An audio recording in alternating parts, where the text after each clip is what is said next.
Hello students, आज जो topic हम लोग स्टडी करने वाले हैं वो है ह्यूमन रेस्पिरेटरी सिस्टम। हमने रेस्पिरेशन के बारे में इन डिटेल स्टडी कर लिया है। अगर आप लोगों ने रेस्पिरेशन टॉपिक नहीं पढ़ा है तो डिस्क्रिप्शन बॉक्स में जाइए, इसके पार्ट 1 और पार्ट 2 दोनों लेक्चर्स अटेंड कीजिए, आपको पूरा रेस्पिरेशन समझ में आ जाएगा।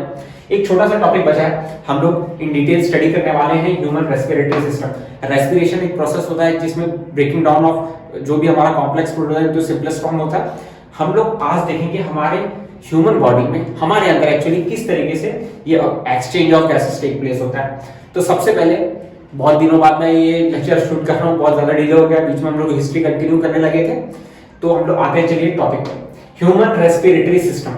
सबसे पहले आप लोग ध्यान से देखिए, डायग्राम मेरी उतनी अच्छी नहीं है पर आप लोग कंसीडर कीजिए ह्यूमन रेस्पिरेटरी सिस्टम। मैं आपको वन बाय वन लेकिन पहले एक्सप्लेन कर देता हूँ, उसके बाद हम डिटेल में इसका एक्चुअल वर्किंग देखेंगे। सबसे पहले यहाँ पर जो दिख रहा है, नोज के पास दो हमारे जो होल्स होते हैं उसे बोला जाता है नॉस्ट्रिल्स। तो हमारे दो नॉस्ट्रिल्स होते हैं, यहाँ से जो कैविटी होती है प्रेजेंट नॉस्ट्रिल के ऊपर भी दिख रही है एरिया में, उसे बोला जाता है नेसल पैसेज। यहाँ से हमारा जो एयर है, हमारा हवा है जो है, यहाँ से आना एंट्री करना चालू थी। आप बोलेंगे माउथ से भी एंट्री होती है, वेरी गुड, माउथ से भी एंट्री होती है, पर हमारा एक्चुअल जो रेस्पिरेशन का जो एक्यूरेटली सही है, हमें नोज से ही एक तरीके से एयर इनहेल करना चाहिए। यहाँ से नेसल पैसेज से जाता है हमारा एयर, यहाँ ये नीचे नीचे आना है। तो जो भी एंटायर प्रोसेस होती है वन बाय वन हम लोग देखने वाले हैं। माउथ से भी कुछ एयर वगैरह जाता है, माउथ से वैसे फूड भी जाता है। यहाँ पर दिख रहा है फेरिनेक्स। फेरिनेक्स बहुत इंपॉर्टेंट पार्ट होता है हमारे नेक रीजन का। यहाँ पास देखिए, या फिर ध्यान से देखेंगे आप लोग, नेसल पैसेज से यहाँ से एयर आ रहा है, यहाँ से माउथ से फूड आ रहा है, माउथ कैविटी से फूड आ रहा है, और दोनों अलग अलग पाथ से आ रहे हैं। दोनों अलग अलग पाथ से आ रहे हैं, पर एक पाथ जो रीजन है, ये जो रीजन दिख रहा है, ये रीजन में वो आपस में आके मिल रहे हैं। इसलिए इसी एक स्पेशल रीजन होता है, उसको बोला जाता है फेरिनेक्स, जहां फूड और साथ ही में हमारा जो विंड है या तो एयर है आपस में आके मिलते हैं। यहाँ से फिर से एक तरीके से इनका डाइवर्जन चालू हो जाता है। जो हवा होती है विंड पाइप के थ्रू जाती है, यहाँ दो पाइप होती है, एक विंड पाइप एक फुट पाइप। हम लोग डिटेल में अगर हमने स्टडी करने वाले हैं, हम डाइजेशन जब मैं लेक्चर बनाऊंगा उसमें आप लोग देख पाएंगे। तो यहाँ पे फूड पाइप से हमारा फूड जाने लगता है, ट्रांसपोर्ट नीचे होने लगता है, हमारे स्टमक में जाता है, और हमारा जो विंड होता है वो हमारे नोज पाइप से, जो हमारे विंड पाइप से जाने लगता है। और ये दो स्ट्रक्चर दिख रहे हैं, इसे बोला जाता है लंग्स। यहाँ मैंने डिनोट किया।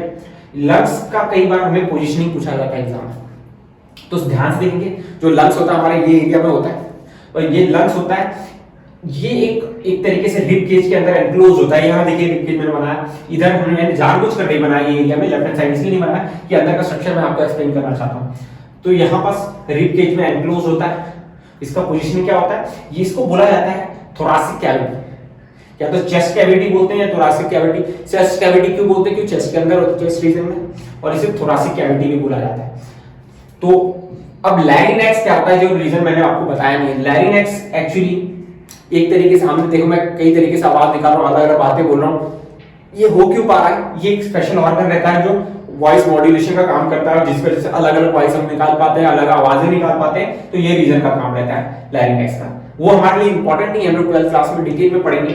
हमारे लिए इंपॉर्टेंट है एक्सचेंज ऑफ गैसेस क्या होता है। तो सबसे पहले यहाँ तक एयर आ गई, यहाँ तक विंड आ गई, इसके बाद क्या होता है, ये आपको दिख रहे होंगे ट्रैकिया। ट्रैकिया रिंग कार्टिलेज से बना हुआ होता है। ये देखिए रिंग कार्टिलेज मैंने लिखा। रिंग कार्टिलेज की एक स्पेशल क्वालिटी होती है, इसमें मूवमेंट बहुत अच्छी होती है। वो एक तरीके ऐसी बोन होती है जो फ्लेक्सिबल होती है। अब देखो ये रिंग कार्टिलेज फर्दर डिवाइड हो रहा है ब्रांचेस में, तो उसको ब्रांचेस बोला जाता है। क्या बोला जाता है, और फिर ब्रांचेस फर्दर डिवीजन होता है। तो जो फर्दर डिवीजन होता है वो एकदम इतने छोटे छोटे ब्रांचेस में डिवाइड हो जाते हैं, उसको ब्रांची नहीं बोला जाता। तो ब्रांची जो हमारा एक तरीके से बोला जाए, जो कार्टिलेज है वो दो पार्ट में डिवाइड हो गया, उसको ब्रांचेस बोलेंगे, ब्रांचेस बोलेंगे। ये आपको छोटे छोटे डॉट लाइक स्ट्रक्चर दिख रहे हैं, इसे बोला जाता है अल्वुलाई। ये फ्लूरल फॉर्म है, एल्वुलस इसको बोला जाता है अगर सिंगुलर फॉर्म में। सबसे इंपॉर्टेंट मेजर रोल प्ले करते हैं ये छोटे छोटे एल्वुलाई। होता क्या है, यहाँ देखिए मैं स्ट्रक्चर बनाता हूँ, ये छोटा सा एल्वुलस सैक है, यहाँ से बहुत सारे कैपिलरीज बना रहा हूं, ध्यान दीजिए। तो जितने भी हमारे इंटायर बॉडी से कैपिलरीज होती हैं वो समझ जाइए ये कैपिलरीज है, इसके अंदर आती है, एंटर करती है, और कैपिलरीज के अंदर होता है आरबीसी, हर जगह आरबीसी। तो आरबीसी आता है जो रहता है डीऑक्सीजनेटेड, वो क्या करता है, इसके अंदर एंटर होते ही, जैसे एल्वुलाई के अंदर एंटर होता है, इससे ऑक्सीजन ले लेता है और अपना कार्बन डाइऑक्साइड यहां छोड़ देता है। इस तरीके से एक्सचेंज ऑफ गैसेस एक तरीके से टेक प्लेस होता है, और ऐसे मिलियंस ऑफ एल्वुलाई होते हैं यहाँ पास हमारे ये लंग में भी और ये लंग में भी, जिससे और इसका एक तरीके से जो एल्वुलाई जो दिख रहा है आपको, ये ऐसे स्फेरिकल इन शेप के होता है। ज्यादा सरफेस एरिया कवर करने के लिए, जितना ज्यादा सरफेस एरिया कवर होगा उतना आसानी से हमारा गैसेस एक्सचेंज होगा।